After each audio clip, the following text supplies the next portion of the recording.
There is still you and us. There will never be us for as long as there is no equal ownership of this country. If you have arrived, it's good for you.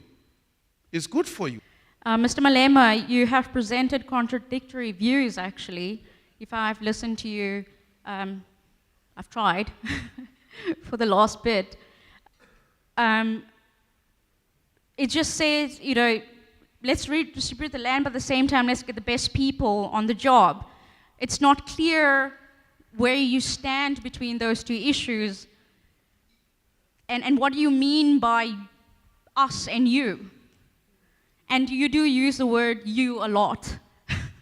So it's interesting for me, listening to you, where I stand. Where do I stand in this you-ness that you're referring to? There is no us and them here. We are all different. Trying to say that this is Indian and white and black and Chinese and so forth is not helping us move forward. It hasn't helped us. I want to know what our brand is collectively, but what is it? What is our brand moving forward? I'm not asking anyone to do anything for me or my country. I'm doing it myself. So part of my contribution on what needs to be done to make this country a better place is what I said here, that if we take over, this is what we'll do. So I think that the memorized question of what you can do for your country and without asking people what they can do is not for me. I think you put it to a wrong person. I'm not asking anyone for anything. All I'm saying is that a progressive country is a country that will address the imbalances of the past. There is still you and us. There will never be us for as long as there is no equal ownership of this country. If you have arrived, it's good for you. It's good for you. But you and us refers to the owners of the means of production and those who supply their cheap labor to survive. Majority of our people are going through a lot. And I'm not going to be pretentious and say, it's not taking us forward, you and us. No, there's no us. There's no us. We are fighting to have us. As things stand now, and it's not Malema's problem, it's an apartheid colonialist problem. They divided us. They reserved jobs for you. They reserved economic opportunities for you. 1994 did not dismantle the legacy of colonialism and apartheid. That's why Mr. Santa says there is still an economic apartheid. So in apartheid means we are apart. There's them and us. Deny it. The reality is there's them and us. I want Santin and Alexander to be one thing. To be one thing. But they will never be one thing because Alexandra is for the blacks and Santin is for the white minority. The haves and the have-nots are subjected to that congestion in Alexander. So we will never address the issue of racial division if we do not agree and speak to the reality that we are divided because ownership is racially divided. So I'm not taking any dignity away from anyone. My sister, you have a dignity. We also want our dignity back. We have no dignity. We walk like we are ashamed to be here. Especially now at night. We do not enjoy the streets of Cape Town. Because we know that we are made to feel like we do not belong here. As we walk, we are treated like we are suspects in our own country. So we are not going to be coming here and saying to you, we are nice, we are enjoying it. We are not enjoying anything. We are not enjoying anything. We are still subjects of an exploitation in this country. And exactly this attitude of denialism is the one that perpetuates apartheid. Economic apartheid we have is because you are in denial. No, there's no, it's good. The emotions must be high because that's what truth does to people. Made certain things very clear. You are not prepared to surrender the land.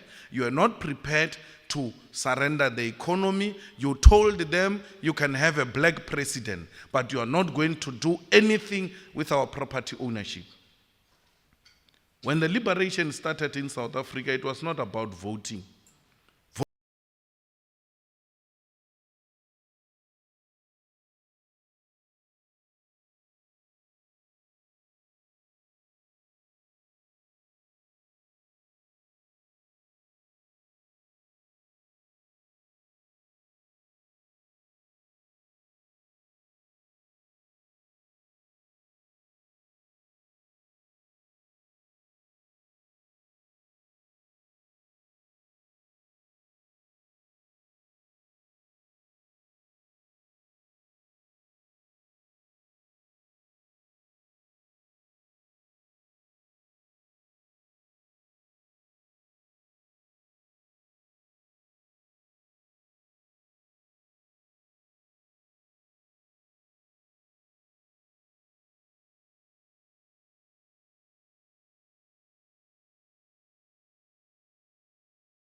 Voting was by the way.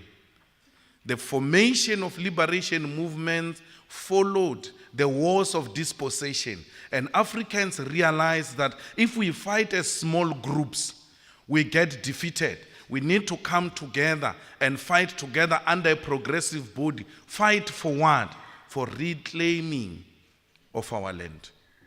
So you can't tell us we gave you 1994, that's enough. That's not what we formed the liberation for.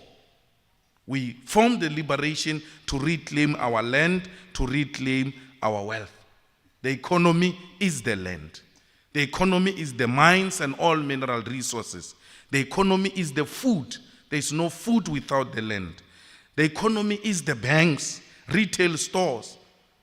We need the participation of our people in the technology and science because we cannot succeed to fight even diseases that can be cured for as long as our people do not own pharmaceutical companies. The diseases that must be cured easily kill our people because pharmaceutical companies are owned by capital which is obsessed with maximizing profit at the expense of people. So we don't subscribe to those types of... All of this infrastructure, me and you must agree about, which we are agreeing, will never be realized because it has been proven that taxes alone cannot raise sufficient capital for the state. We have been collecting taxes since 1994. We still have a problem of infrastructural development because the money is not enough. We said to capital, run the economy, take charge of the economy, and through you paying taxes, then we'll be able as a state to develop this country. The same capital which we said run the economy still is not paying tax. They engage in financial illicit flows. They engage in aggressive tax avoidance in the country. No decisive legislation to deal with that. People take money in South Africa and invest it in tax havens. They are untouchable. If you do anything to them that is an interference, the state must not interfere. People, the investors will leave the country if the state goes on interfering in the economy. So we do not agree. We have this problem.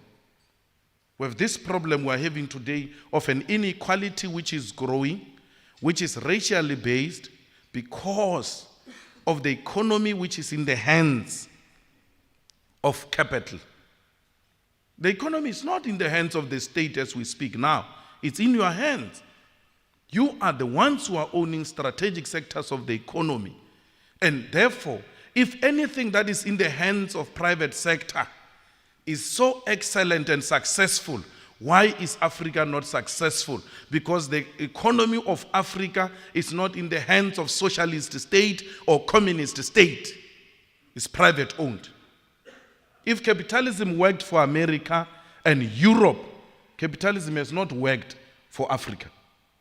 Africa has not failed because of because of communist or socialist economic policies. It failed because the multinational and capitalists come and milk our resources, exploit our resources, and leave this continent without anything. So we do not agree. So a solution, which is very clear in the hands of the EFF, is that we need the expropriation of land without compensation. And people say that is extreme, that is unacceptable.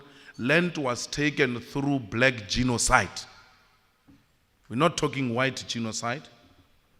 We're talking legislation passed through parliament, democratic parliament, which will say the state is the owner of the land and the land shall be allocated to people who have indicated clearly what they want to do with this land.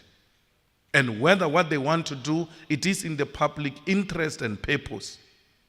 Because there are a lot of pieces of land all over the continent. They are idling. Some of them are even foreign owned. Yet black people live in congested environments. They do not own a piece of land. When they try to occupy the land next to them, no, that land has been rezoned, is owned by some fellow in London. We live like pigs. In Alexander, in Langa, here, everywhere else, we have no land. And that is the first thing we need to do. Expropriate the land so that we bring back the dignity of our people. There is no one who can have dignity and confidence if you do not own a piece of property. You remain a subject of those who own the means of production. We are tired of being subjects.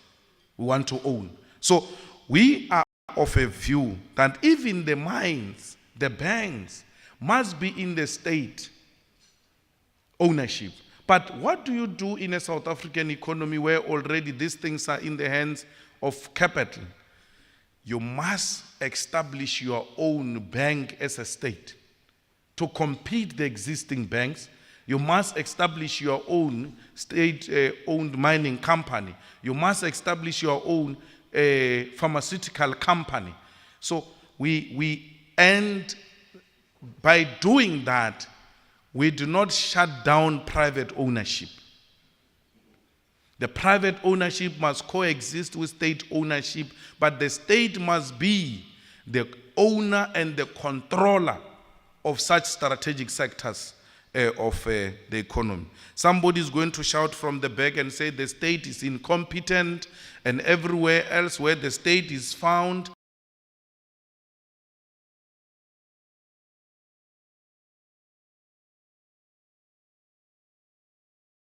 things do not run properly. It's not true. It's not true. I'm prepared to take you on, because American army is not private owned. It's a state owned. It's the biggest employer in the whole world. American army is one of the best state-owned companies. This GPS you are talking about is a GPS that is produced by a state-owned company called American Army. This internet you have is produced by a state-owned company called American Army. So we must not be misled that everything else state-owned is inherently corrupt and therefore it will collapse. Even the private sector has got the same problem. The private sector, if we go to Joburg High Court here, there are private companies being liquidated every day. So it's not true that everything else owned by private sector is inherently progressive. We all have weaknesses. Yes, come back home. SAA, who said SAA never produced profit before? The SAA produced profit before until the current government messed it up. So it's not because the SAA as a state-owned company is inherently incompetent. You need a corrupt-free government which will deploy the best men and women for the job to run state institutions and not to deploy friends. This ESCOM you are talking about, it ran properly at some point. And what is good about the whole thing is that there are some lessons we can learn from apartheid, because these things were state-owned under apartheid. They were state-owned under apartheid. They did well under apartheid, but for the few. So we have to learn and say, instead of deploying cadres and party loyalists, let us get the best people to come and do the job. Now, we have a situation. In